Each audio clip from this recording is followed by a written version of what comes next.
Dan juga yang terakhir dana pensiun. Perkenalkan, saya Azara Nurjahani. Perkenalkan, nama Fashion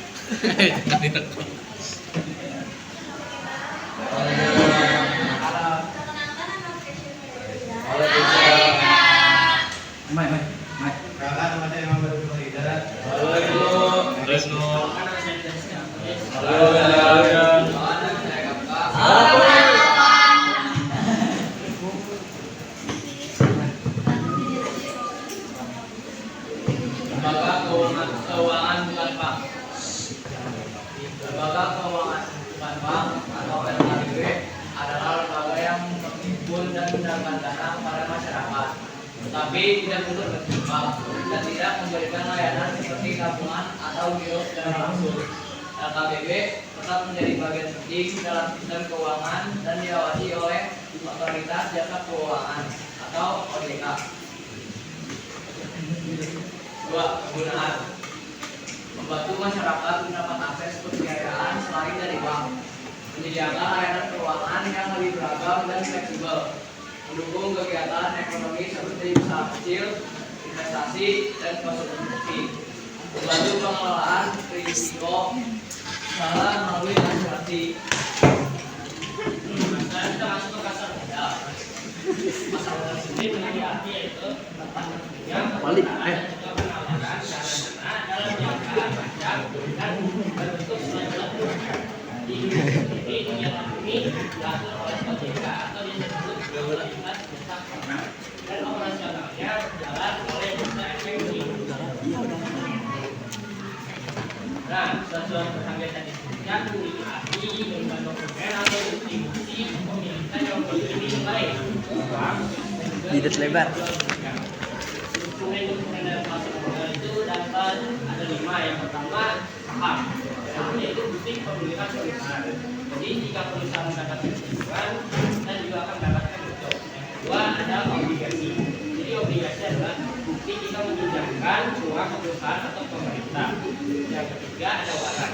Itu hak untuk membeli saham di masa akan datang dalam harga tertentu. Akan mendapatkan kerugian jika di masa depan harga tidak naik. Dan yang keempat ada right. Itu hak untuk membeli saham baru bagi pemegang saham lamanya. Jadi keuntungan bagi pemegang saham lama agar tidak kehilangan hak pemiliknya. Dan yang kelima ada opsi, yaitu hak untuk membeli atau menjual di harga tertentu di masa depan.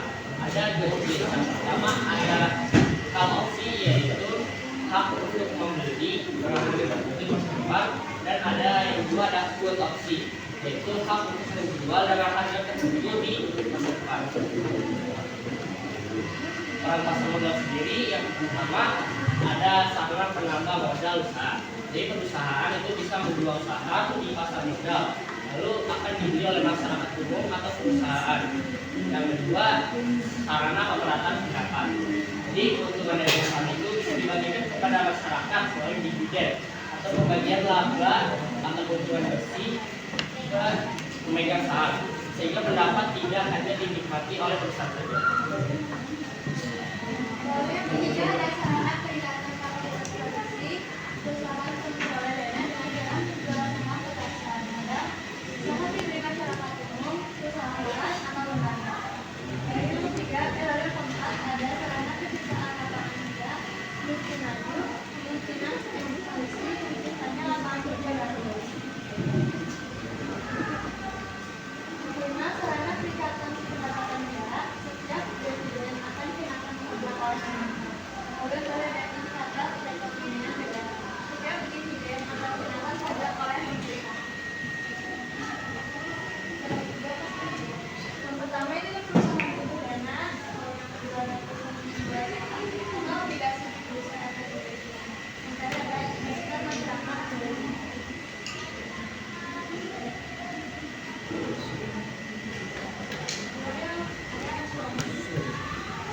Nah, kita masuk ke pengertian asuransi ini.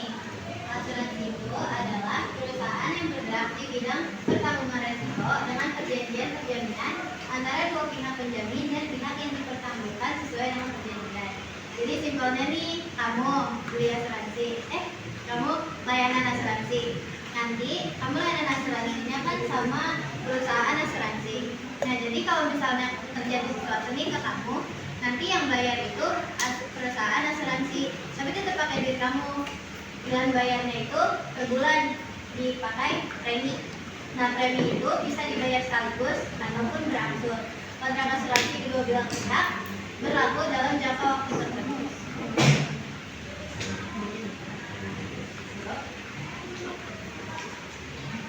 Nah, kalau fungsinya itu ada 3. Yang pertama itu sebagai perlindungan, yaitu memberikan jaminan pada resiko yang tidak pasti. Ya tadi aku sebutin ada misalnya kecelakaan ataupun meninggal dunia.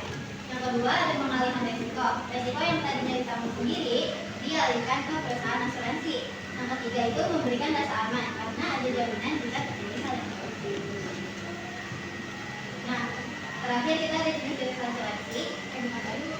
Yang pertama ada asuransi jiwa, memberikan perlindungan jika tertanggung meninggal dunia. Yang kedua, asuransi kesehatan, menanggung biaya pengobatan dan perawatan. Yang ketiga, ada asuransi umum atau asuransi kerugian, atau melindungi dari kerugian atas harta benda. Yang keempat, asuransi pendidikan, menjamin dana pendidikan di masa depan. Bedanya asuransi jiwa sama kesehatan itu, kalau kesehatan itu kan kalau kita masih hidup nih, misalnya kita mau berobat ke rumah sakit, tapi kalau asuransi jiwa kita udah meninggal. Nah, selanjutnya itu ada cara kerjanya. Tadi nasabah atau kita tuh bakal membayar premi ke perusahaan asuransi. Nanti duitnya itu dikumpulkan oleh perusahaan asuransi. Nanti kalau kita ada sakit, kecelakaan dan lain-lain, nanti asuransi pihak asuransinya yang akan membayar kerugian ke kita. Ketiga ada dana pensiun. Apa itu dana pensiun? Dana pensiun adalah hukum yang mengelola dan menjalankan program yang menjanjikan manfaat pensiun berupa uang yang dikumpulkan selama masa kerja untuk memberikan pendapatan di hari tua. Manfaat dana pensiun pertama ada menjamin kemandirian finansial di masa tua, yaitu pemasukan finansial yang stabil setelah tidak mempunyai pekerjaan. Yang kedua ada tidak bergantung pada keluarga, finansial stabil, tidak bergantung pada orang lain. Yang ketiga ada membantu menjaga standar hidup tetap stabil setelah pensiun, yaitu uang sendiri, gaya hidup sendiri.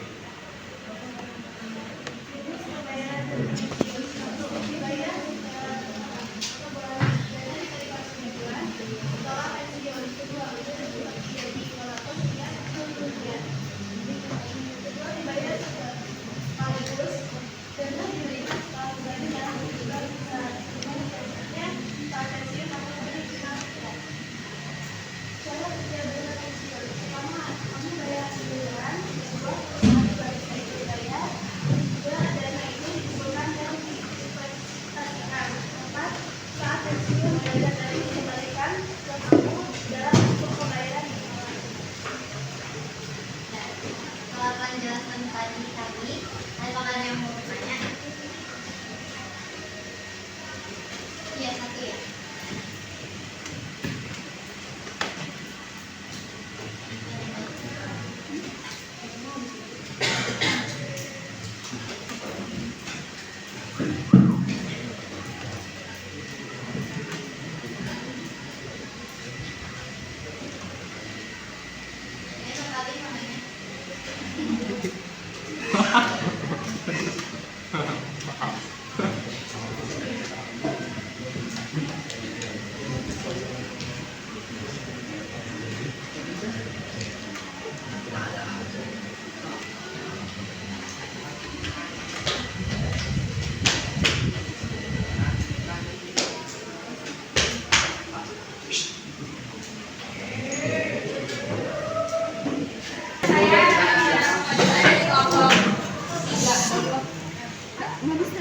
Di tengah era digitalisasi, apa langkah konkret otoritas jasa keuangan untuk memastikan LKBB memiliki protokol keamanan data yang mumpuni? Itu tentang OJK. Kan? Ayo. Iya. Emang nggak boleh? Udah ramatin. Kita kelompok berapa? Belum.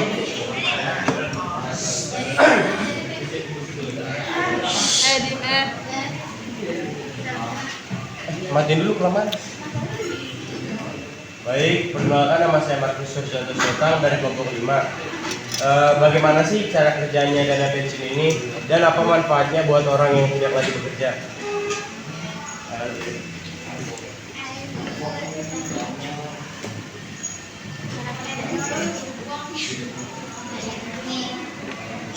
Nanya yang udah ada.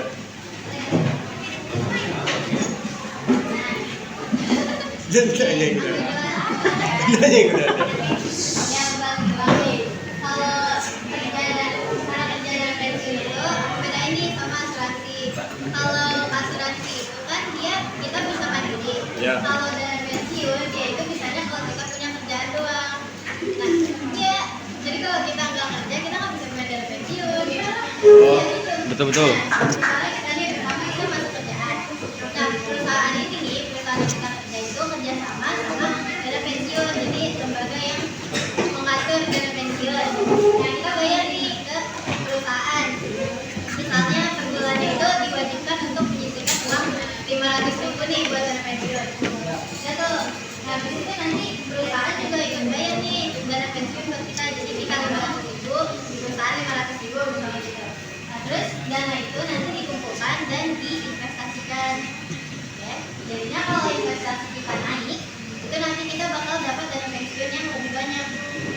Nah, nanti kalau kita udah nggak kerja lagi, kayak misalnya udah 60 tahun, atau kita misalnya kena kecelakaan, itu nanti duit yang kita kumpulin sama duit dari pokoknya duit dana pensiun kita tadi yang udah diinvestasikan itu bakal balik ke kita lagi. Nah, itu nanti pembagiannya ada dua, antara ada langsam sama yang satu lagi sama bulanan. Kalau bulanan itu kayak gaji, kalau langsam itu semuanya.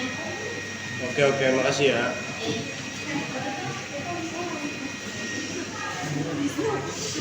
Ini penting lagi. Sekian dari kelompok kami. Kurang mohon maaf bila ada salah kata dimaafin. Kalau enggak ya udah apa-apa. Assalamualaikum.